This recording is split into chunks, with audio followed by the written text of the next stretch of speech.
Салимецове, здравствуйте! Алтенсаринская сельская библиотека представляет литературное обозрение «Поэзия. Неуловимое чудо», посвященное 85-летию Фаризы Онгарсыновой.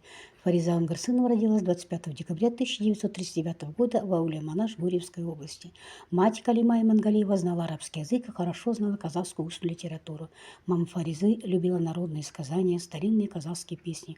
Долгими зимними вечерами дети читали вслух книги, учили на память поэтические произведения. Многим она обязана своей матери, стремившейся, чтобы дети росли свободными, не скованными цепями давних традиционных запретов. В 1961 году Фариза Онгарсынова окончила филологический факультет Гурьевского педагогического института. Старинная классическая поэзия с детства стала природным строительным материалом для стихов Фаризы. Первый поэтический сборник «Соловей» увидел свет в 1967 году. Она автор поэтических книг «Нежность», «Тревоги», «Озарение», «Алмазный клинок», «Откровение», «Ожидание солнца», «Прикосновение», «Гончая птица». Кроме того, она является автором сборника художественных очерков «Высота» и документальной повести «Камшат». Ее поэзия – одна из ярких и необходимых страниц литературы. Главное же не то, что она личность, всегда и везде, постоянно и неизменно она верна себе, остается самой собою.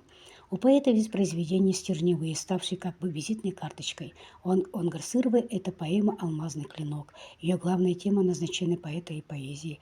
Фариза пишет о любви, о свободе, о мужестве нашего современника, об интернационализме. Фариза Онгарсынова – женщина, и, конечно же, напишет о любви. «Люблю тебя, и знаешь, только ты, как холода среди ночных туманов, и как тревожно, горько, без обмана. Люблю тебя, а знаешь, только ты». Еще одна важная тема в творчестве Онгарсыновой – тема дружбы. Когда вы рядом, добрые друзья, родство по духу – вот моя защита. Многие стихотворения поэтессы проникнут чувством любви к родной земле. «Отчизна, как тобою не гордиться, ты кровь и плоть, ты жизнь и боль моя.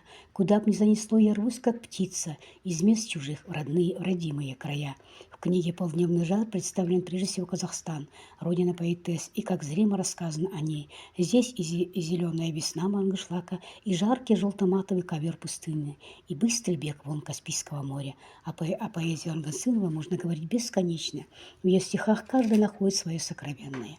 Пишу тоской своей звездою, пишу на поле бороздою, и совестью своей пишу, дыханием, болью разлитою, стыдом, досадою, мечтою, всем, чем живу, всем, чем дышу. В этих строках кредо известной казахстанской поэтессы Фаризы Онгарсыновой.